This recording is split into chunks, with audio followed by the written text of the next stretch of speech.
around and make sure that the car stays shiny side up. So we have a great suspension setup in this vehicle, starting with this big gigantic piece of aluminum right here. What is this for? Keep it from twisting. Okay, keep it from twisting. So it's a gigantic X-brace. If you look at where it's attached to essentially the shock mounts for the front of the vehicle, all the way back to the rear cowling of the vehicle. Think of a shoebox. You take the lid off a shoebox, kind of twisty and bendy, you put a lid back on, a little bit stiffer. All this does is allows the front end to brace better, because when you have a stiffer chassis, it allows the suspension to do its job better, because suspension needs to go up and down. When the chassis doesn't twist, it allows suspension to do its job better. So this is on all Vipers. In some cases, it's carbon fiber as well, if you get like the TA package. For the actual suspension parts, it is dual wishbone setup all the way around at all four corners. The only vehicles you find that are also like that are exotic sports cars and real race cars. They all use double wishbone setups because that's the best, most effective way to do a suspension setup. The only problem is it costs money and it takes up a lot of space, so unless you have a car designed for it, not going to work out. That's why it's usually reserved for race cars. So all four corners, double wishbone suspension, all the major suspension components, control arm, or both of the wishbones, as well as the steering knuckle, and the hubs, all made out of aluminum for lighter weight, better heat transfer. Any questions? And we have 9 different wheels that are available, 3 different styles. Each style has 3 different colors. And all the wheels are also forged. So remember, lighter weight, stronger wheel. Any questions? All right, moving towards the back of the vehicle. What is this for? Cooling the rear brakes. It is for cooling the rear brakes. Remember how I showed you the little ducts in the front bumper for cooling the front brakes? These are for cooling the rear brakes. Air goes in here through the bodywork and gets channeled out towards the rear brakes and cools them down as well.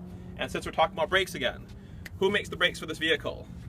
Brembo. Brembo is also a supplier for just about every other high performance manufacturer out there, and the supplier for a lot of racing teams. The calipers, which are these things, the ones in red right now, those things are also made out of forged aluminum. You hear the word forged aluminum a lot because lighter, stronger.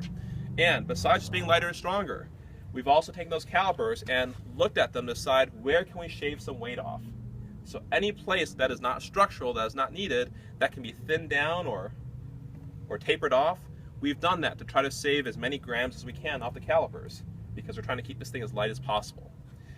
Those calipers are going to clamp on to one of 3 different types of rotors.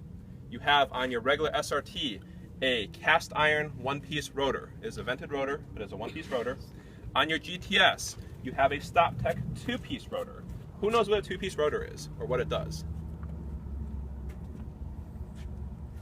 Okay, so typically with a cast iron rotor, with a one-piece rotor, the whole rotor, meaning the whole outer portion and the whole inner portion that bolts onto the wheel, is all cast iron. With a 2-piece rotor, the outer part is cast iron, the inner part is aluminum. So because the inner part's aluminum, it helps dissipate heat faster, it reduces a little bit of weight, and also allows better expansion of the brake rotor when it's hot. So we have StopTech 2-piece rotors when you have the GTS model. When you're going to the Time Attack model, you have Brembo 2-piece rotors. Still that same 2-piece design, but the Brembo rotors have a higher heat holding capability than even the StopTechs do, meaning that the brakes will go longer without fading. And fading just means that when you're hitting the brakes and they're not there anymore. So the longer you have for your brakes, the faster you go on a racetrack. Any questions so far on the brakes? All right, moving towards the back of the vehicle. More stuff in the back, more little holes and vents. We have more holes and vents in the back of the vehicle. And what those vents are designed to do is they're designed to cool off the differential and transmission coolers in the vehicle. So once again, they are functional. At the bottom of the vehicle, down here, we have a functional diffuser. So a rear diffuser, ones you see under vehicles. On a lot of modern cars, those are just for show. They just make the car look cooler or look racy, but they don't actually do anything. On this one, it actually does something. If you look at race cars have the same design, where it's typically a two-plane, or it's a two-plane design because it's functional that way. It doesn't just need to look cool, it actually works. What rear diffusers does is that when your car is going 150 miles per hour or faster, a lot of air tends to rush behind it and like to circle behind it, which creates back-end lift. This just directs the air out to keep the rear of the car planted on the ground, because when you're going that fast, you don't want the back end coming up. That's kind of scary. So we have a lot of these little parts integrated into the vehicle itself.